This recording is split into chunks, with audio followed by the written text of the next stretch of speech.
A few moments later.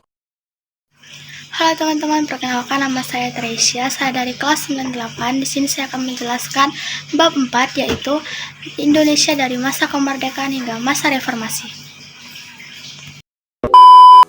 Masa kemerdekaan tahun 1945 sampai 1950. 1. Persiapan kemerdekaan Indonesia. Di akhir tahun 1944, keadaan Jepang pada Perang Asia Pasifik makin terdesak.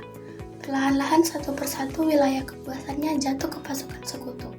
Dalam menghadapi gempuran sekutu, Jepang mencari dukungan dari bangsa-bangsa yang masih berada di dalam kekuasaannya. Dengan memberikan janji kemerdekaan, tanggal 7 September 1944, Kuniaki Koiso, seorang Perdana Menteri Jenderal Jepang, memberikan janji kepada Indonesia agar dapat berdiri sebagai sebuah negara yang merdeka. Hal ini dilakukan guna mencari simpati dari rakyat Indonesia. Untuk membuktikan ucapan tersebut, Jepang memberi izin kepada Indonesia untuk mengibarkan bendera merah putih di kantor-kantor dengan syarat bendera tersebut harus berdampingan dengan bendera Jepang.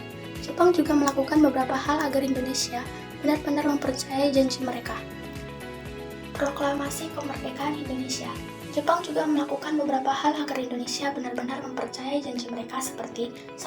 Membentuk Badan Penyelidikan Usaha Persiapan Kemerdekaan Indonesia atau BPUPKI. 2. Membentuk Panitia Persiapan Kemerdekaan Indonesia atau PPKI.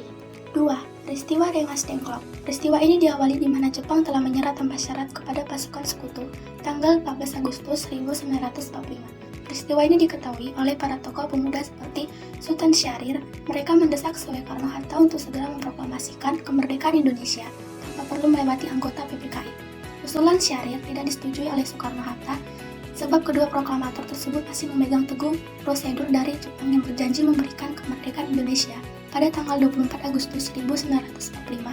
Karena perbedaan pendapat ini, Soekarno-Hatta diusilkan ke Rengas Dengklok supaya terhindar dari pengaruh Jepang, di mana para golongan muda mendesak Soekarno-Hatta beserta golongan tua agar segera memproklamasikan kemerdekaan Indonesia sebelum ada pernyataan resmi dari pihak Jepang yang menyerah kepada sekutu. 3.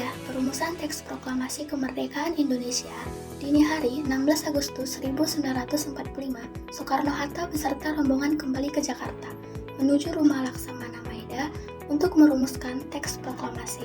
Tokoh proklamasi itu memilih rumah Laksamana Jepang itu sebab dianggap aman dan terhindar dari ancaman milik Jepang. 4. Proklamasi Kemerdekaan 17 Agustus 1945. Tanggal 17 Agustus 1945 pada jam 10 WIB dilakukan upacara pembacaan Proklamasi Kemerdekaan Indonesia di Jalan Pegangsaan Timur nomor 56, halaman rumah Soekarno, yang menjadikan Indonesia secara resmi berdiri sebagai sebuah negara. 5. Sambutan rakyat terhadap proklamasi kemerdekaan. Setelah upacara disertai dengan pembacaan teks proklamasi kemerdekaan Indonesia, sebagian masyarakat Indonesia dengan cepat menanggapi dan menyambut sukacita kemerdekaan Indonesia. Tetapi perjuangan Indonesia yang memproklamasikan kemerdekaan negaranya ini mendapat pertentangan dari pihak tentara Jepang yang sebagian berjaga di Indonesia dan juga para penguasa pribumi yang berpihak kepada para penjajah. Oleh karena itu, terjadi beberapa peristiwa yang terjadi di daerah-daerah yang mendukung serta menyuruhkan kemerdekaan Indonesia. 1. Rapat raksasaan di lapangan Ikada. 2. Tanggapan di berbagai daerah terhadap proklamasi. B. Terbentuknya Negara Kesatuan Republik Indonesia. Ketika memproklamasikan kemerdekaan Indonesia pada tanggal 17 Agustus 1945, Indonesia belum mempunyai kepala pemerintah serta sistem administrasi jelas. Maka, setelah proklamasi kemerdekaan, para pemimpin membentuk lembaga pemerintah serta kelengkapan negara. Anggota PPKI mulai menyelenggarakan rapat yang akhirnya menghasilkan keputusan. 1. Mengesahkan Undang-Undang Dasar 1945. 2. Memilih Presiden dan Wakil Presiden. 3. Pembagian wilayah Indonesia. 4. Pembentukan Kementerian. 5. Pembentukan Komite Nasional Indonesia Pusat atau KNP. 6. Membentuk Kekuatan Pertahanan dan Keamanan. C. Perjuangan mempertahankan kemerdekaan. Meskipun Indonesia telah memproklamasikan kemerdekaan pada tanggal 17 Agustus 1945, masyarakat Indonesia belum merdeka sepenuhnya.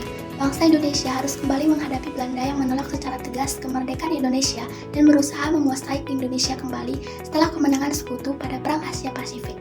Untuk mempertahankan kemerdekaan Indonesia, para masyarakat memberi perlawanan dan melakukan sebagai macam aksi perjuangan fisik yang melahirkan sebagai macam insiden seperti: selain perjuangan secara fisik, bangsa Indonesia juga melakukan perjuangan lewat jalur diplomasi guna mempertahankan kemerdekaan mempersatukan bangsa dan menyelesaikan permasalahan dengan Belanda.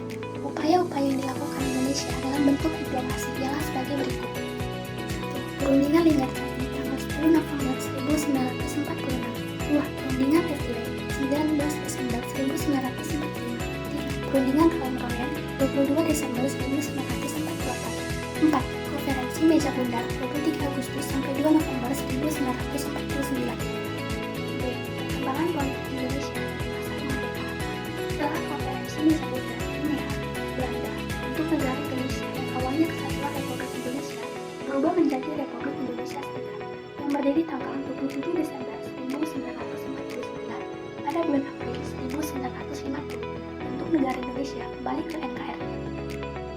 Perkembangan ekonomi Indonesia pada masa kemerdekaan. Saat masa-masa kemerdekaan, keadaan ekonomi Indonesia belum stabil.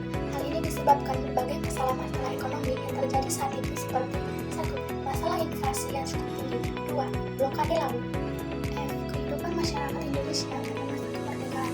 Pada sisi sosial, Indonesia mengakui kelas-kelas masyarakat yang ada sebelum kemerdekaan. Semua masyarakat Indonesia memiliki hak dan kewajiban yang sama di segala bidang. Di sisi pendidikan, pemerintah mengangkat Ki Hajar Dewantara sebagai Menteri Pendidikan, di mana semua masyarakat Indonesia mempunyai hak yang sama untuk mendapatkan pendidikan yang setara. Di bidang kebudayaan, muncul berbagai macam lagu nasional yang diciptakan para seniman-seniman Indonesia seperti Ismail Marzuki, SBY, Ernest Manjunta. Masa demokrasi parlementer tahun 1990 sampai 1999. Perkembangan politik. Kabinet yang disusun pada masa tergantung perimbangan kekuatan kepartaian dalam parlemen. Ada 10 partai yang diakui dan ikut campur dalam sistem pemerintahan sehingga terjadi persaingan antar partai di mana anggota partai lebih memilih untuk mengutamakan kepentingan golongan daripada kepentingan nasional. Pada sistem demokrasi parlementer ini terjadi 7 kali pergantian kabinet. Untuk pertama kalinya Indonesia mengadakan pemilu pada tahun 1955 diikuti oleh 39 juta masyarakat Indonesia. B. Perkembangan ekonomi. Di masa itu, Indonesia juga mengalami masalah ekonomi jangka pendek dan jangka panjang. Beberapa upaya yang dilakukan oleh pemerintah untuk meningkatkan kesejahteraan rakyat adalah 1. Multi-shareholding. 2. Sistem gerakan banteng. 3. Nasionalisasi perusahaan asing. 4. Finansial ekonomi. 5. Rencana pembangunan 5 tahun. A. Sistem politik. Masa demokrasi terpimpin tahun 1959 sampai 1965. Di masa ini Indonesia menerapkan sistem pemerintahan di mana semua keputusan berasal dari pemerintah pusat atau dari kepala negara. Soekarno mengeluarkan dekret Presiden 5 Juli tahun 1959. Di masa ini terjadi penyimpangan terhadap Undang-Undang Dasar tahun 1945, di mana Presiden memiliki wewenang di dalam pembubaran DPR, menunjukkan serta mengangkat anggota MPRS sampai mengangkat dirinya sebagai Presiden seumur hidup. Pada politik luar negeri, ada penyimpangan di mana Indonesia banyak bekerja sama dengan negara-negara komunis yaitu Uni Soviet, Cina, Vietnam, Kamboja, hingga Korea Utara. Terjadi pula peristiwa paling bersejarah yaitu peristiwa G30 SPKI tahun 1965 yang mengakibatkan terbunuhnya 5 jenderal dan 1 perwira di mana jenazahnya dimasukkan ke dalam sumur di sekitaran Lubang Buaya. B. Sistem ekonomi. Dalam masa ini, Presiden Soekarno melakukan sistem ekonomi terpimpin di mana beliau mengatur perekonomian negara dan mengambil langkah-langkah yaitu 1. Pembentukan Dewan Perancang Nasional. 2. Evaluasi mata uang rupiah. 3. Deklarasi ekonomi.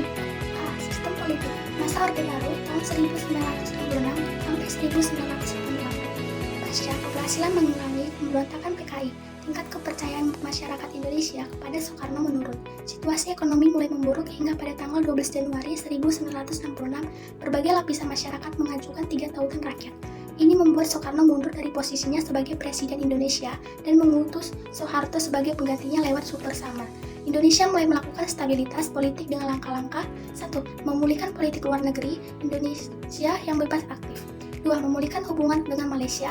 3. Kembali menjadi anggota PBB. 3. Ikut membentuk ASEAN. Masa reformasi tahun 1988 sampai sekarang. A. Sistem politik. Pasca lengsernya Soeharto karena disahkan masyarakat, lahirlah gerakan reformasi yang berlanjut sampai sekarang. Terjadi berbagai macam perbaikan demi mengembalikan kestabilan politik dan ekonomi Indonesia yaitu 1. Melaksanakan sidang istimewa MPR 1998. 2. Menetapkan otonomi daerah. 3. Pencabutan pembatasan partai politik. 4. Penghapusan duifungsi ABRI. 5. Menyelenggarakan pemilu. B. Perkembangan ekonomi. Guna memulihkan kestabilan ekonomi pasca krisis moneter 1998, Presiden B.J. Habibie melakukan berbagai macam langkah seperti 1. Menjalin kerjasama dengan IMF, 2. Menerapkan independensi Bank Indonesia, 3. Melikuidasi bank yang bermasalah, 4. Menaikkan nilai tukar rupiah ke dolar hingga Rp10. C. Kehidupan masyarakat. Saat itu, kestabilan dalam kehidupan sosial mulai membaik seiring berjalannya waktu. Diserukan kebebasan pers dan mendukung kemajuan di bidang komunikasi. Di bidang komunikasi, dalam sistem pendidikan dilakukan perubahan kurikulum belajar untuk meningkatkan SDM yang berkualitas.